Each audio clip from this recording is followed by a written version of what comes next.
সরবরাহ সংকটের অজুহাতে রাজধানীতে উচ্চ মূল্যে স্থিতিশীল নিত্যপণ্যের বাজার।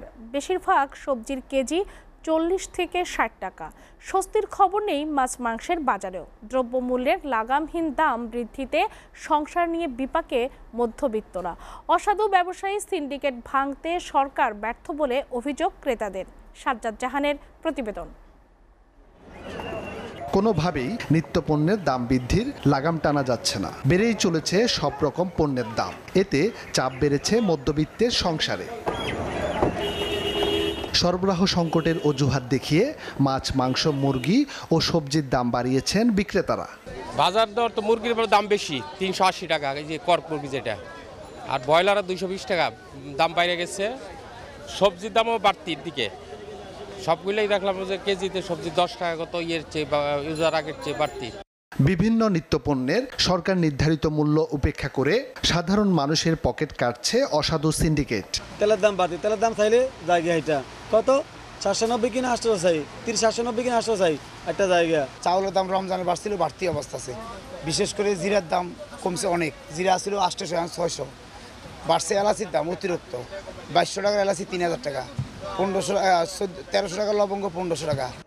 এদিকে উৎপাদন খরচের অজুহাতে বেড়েছে আদা রসুনের দাম, বেড়েছে আলুর দামও। এতে ক্ষুব্ধ সাধারণ ক্রেতারা। ওয়ালটন ফ্রিজ কিনে অনেকের মতো আপনিও হয়ে যেতে পারেন মিলেনিয়াল।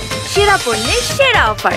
এই মাসে যে বাজেট করে পরবর্তী মাসে তার বাজেট বাড়াতে হচ্ছে, কিন্তু আপনি ইনকাম বাড়তেছে না।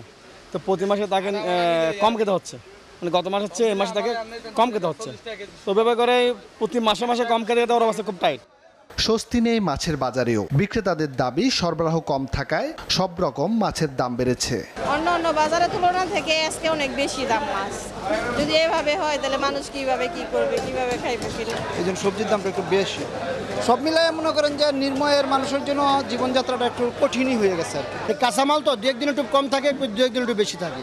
আজ শুক্রবারের বাজার তো, কালকে তো একটু মাছটা একটু কম জায়গায়, এই জন্য আর কি আগে তো 10-20 টাকা বাড়িয়ে গেছে। সামান্য কমে ব্রয়লার মুরগির কেজি এখন 220 টাকা। সোনালী মুরগির দাম বেড়ে দাঁড়িয়েছে 380 টাকায়। পাকিস্তানের দাম বাড়ার কারণ হলো গরমের কারণে। মনে করেন খামারে ছোটোখাটো বাচ্চা মারা যাইতেছে এবং খামারওয়ালারা বন্ধ করে দিতেছে। তদারকির অভাবে বিক্রেতারা ইচ্ছে মতো নিত্যপণ্যের দাম বাড়াচ্ছে বলে অভিযোগ সাধারণ ক্রেতাদের। ভোক্তা অধিকার নামে মাত্রই, কিন্তু এরা বাজার মনিটরিং কখনো করে না। আর করলেও এরা মাঝে মধ্যে হুটহাট করে আসে আবার চলে যায়, যে অবস্থা তাই। অর্থাৎ আমাদের বাজারটা স্থিতিশীল করার জন্য বাজার মনিটরিং জরুরি এবং সমস্ত সব কিছুরই দাম কমানোর প্রয়োজন। সাজ্জাদ জাহান, এসটিভি, ঢাকা।